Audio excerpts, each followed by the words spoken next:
नमस्कार, आप देख रहे हैं न्यूज 24। मैं हूं विपनेश माथुर और 1 बजे के बुलेटिन की शुरुआत इस वक्त की बड़ी खबर के साथ। थोड़ी देर में राष्ट्रपति से मिलने जाएंगे प्रधानमंत्री नरेंद्र मोदी। ये बड़ी खबर आ रही है। पीएम की सुरक्षा में चूक पर राष्ट्रपति ने चिंता जताई। राष्ट्रपति ने प्रधानमंत्री नरेंद्र मोदी को मिलने के लिए बुलाया है। कल आपको पता है कि पंजाब में प्रधानमंत्री नरेंद्र मोदी की सुरक्षा में बड़ी चूक हुई। फिरोजपुर फ्लाईओवर की तस्वीरें एक बार फिर से आपकी टीवी स्क्रीन पर, जिसमें तमाम बड़े नेताओं ने अपनी चिंता जाहिर की और गृह मंत्रालय एक्टिव है। वहीं राष्ट्रपति ने भी अपनी चिंता जाहिर की। प्रधानमंत्री नरेंद्र मोदी की एक गाड़ी जो कि 15 से 20 मिनट तक वहां पर फंसी रही और पीएम को मिलने के लिए बुलाया है। पॉलिटिकल एडिटर रमन कुमार इस खबर पर हमारे साथ जुड़ गए हैं। तो रमन, पीएम को बुलाया है राष्ट्रपति ने मिलने के लिए, मुद्दा सुरक्षा में चूक का ही है। कितने बजे ये मुलाकात? कुछ ही देर के बाद प्रधानमंत्री राष्ट्रपति से मिलने जाएंगे और इससे पहले राष्ट्रपति ने फ़ोन पे बातचीत की और उनका हालचाल पूछा।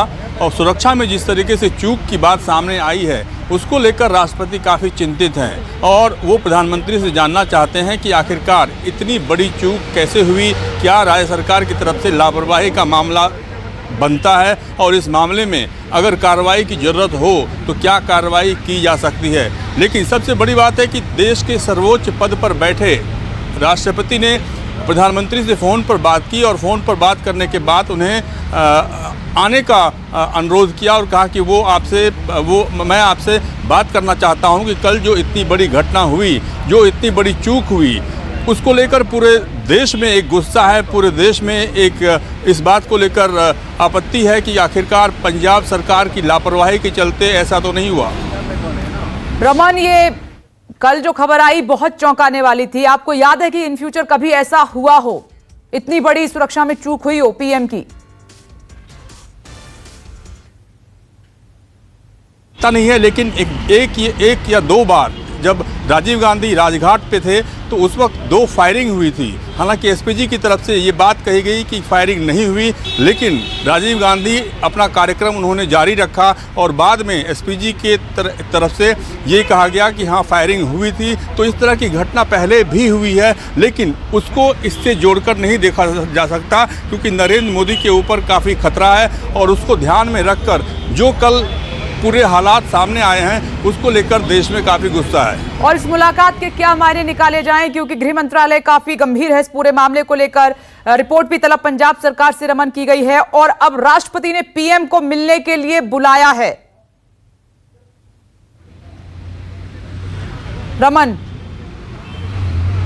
देखिए, गृह मंत्रालय की तरफ से जो रिपोर्ट मांगी गई है पंजाब सरकार से, उसके बाद से ये तय हो गया है कि पंजाब सरकार ने एक जांच कमेटी बनाई है। हालांकि उस जांच कमेटी का विरोध बीजेपी कर रही है क्योंकि बीजेपी का डेलीगेशन आज चंडीगढ़ में राज्यपाल से मिला और कहा कि यूपी से लेकर चीफ सेक्रेटरी तक को सस्पेंड किया जाना चाहिए इस पूरे मामले में। जिस तरह की घटना हुई है वो घटना पंजाब सरकार की लापरवाही के चलते हुआ है और इस पूरे मामले में जब तक कठोर कार्रवाई नहीं होती है तब तक संदेश नहीं जाएगा कि आखिरकार प्रधानमंत्री की सुरक्षा में चूक के मामले पर बड़ी कोई कार्रवाई हुई है। रमन लगातार इस खबर को ब्रीफ कर रहे हैं। पीएम और राष्ट्रपति की मुलाकात अब से थोड़ी देर में होने जा रही है। इस बीच एक और बड़ी खबर आपकी टीवी स्क्रीन पर। स्वास्थ्य मंत्रालय के साथ इलेक्शन कमीशन की बैठक खत्म हो चुकी है। बैठक में गृह सचिव अजय भल्ला मौजूद रहे हैं और इस खबर को ट्रैक कर रहे हैं पॉलिटिकल एडिटर रमन कुमार। चुनावी राज्यों में कोरोना के हालात पर चर्चा हुई है, तो बैठक से क्या निकल कर आया है रमन, थोड़ी देर में आपसे सवाल मेरा होगा।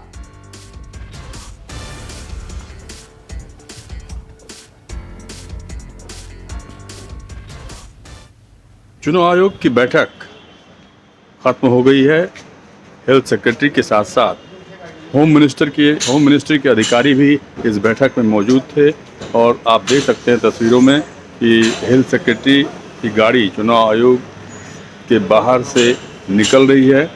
और ये बैठक अपने आप में महत्वपूर्ण इसलिए है कि 5 राज्यों में विधानसभा के चुनाव हैं और चुनाव को देखते हुए चुनाव आयोग और हेल्थ सेक्रेटरी के बीच में क्या बातचीत हुई ये जानना इसलिए ज़रूरी है कि क्या रैली को लेकर भी कोई फैसला हुआ है, क्या इस बात को लेकर अंतिम सहमति बनी है।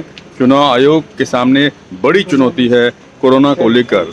जिस तरीके से लगातार मामला सामने आ रहे हैं, उसके बाद से अंतिम फैसला लेना पड़ेगा कि आखिरकार 5 राज्यों में विधानसभा चुनाव को ध्यान में रखकर रैलियों की अनुमति दी जाए या नहीं दी जाए, क्योंकि लगातार कोरोना के मामले बढ़ रहे हैं और ऐसे में चुनाव आयोग के सामने एक बड़ी जिम्मेदारी है फैसला करने की।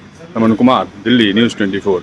तो ये बैठक जब खत्म हुई, उसके फौरन बाद की रिपोर्ट रमन कुमार की आप देख रहे थे और इस वक्त पॉलिटिकल एडिटर रमन कुमार लगातार हमारे साथ बने भी हुए हैं। तो रमन, और क्या कुछ इनपुट आपको मिला है इस अहम बैठक से?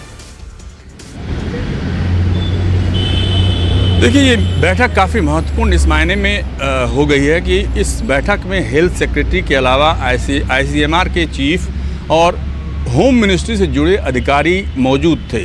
और कुछ ही देर के बाद, जैसे ही ये बैठक ख़त्म हुई, कुछ ही देर के बाद होम सेक्रेटरी वो अभी चुनाव आयोग से बैठक कर रहे हैं और इसके बाद शाम 6 बजे होम सेक्रेटरी की बैठक पूरे देश के अधिकारियों के साथ कोविड को लेकर होगी। खास तौर पर 5 राज्यों में होने वाले विधानसभा चुनाव को ध्यान में रखकर रैलियों पर किस तरीके से रोक लगाई जाए, और अगर रोक लगाई जाए तो उसका क्या तरीका होना चाहिए, किस तरीके से बाकी राजनीतिक दलों को भी लगे कि उनके साथ कोई। ठीक है रमन, आप नजर बनाए रखिएगा। आपका बहुत बहुत शुक्रिया इस खबर पर जानकारी हमें देने के लिए।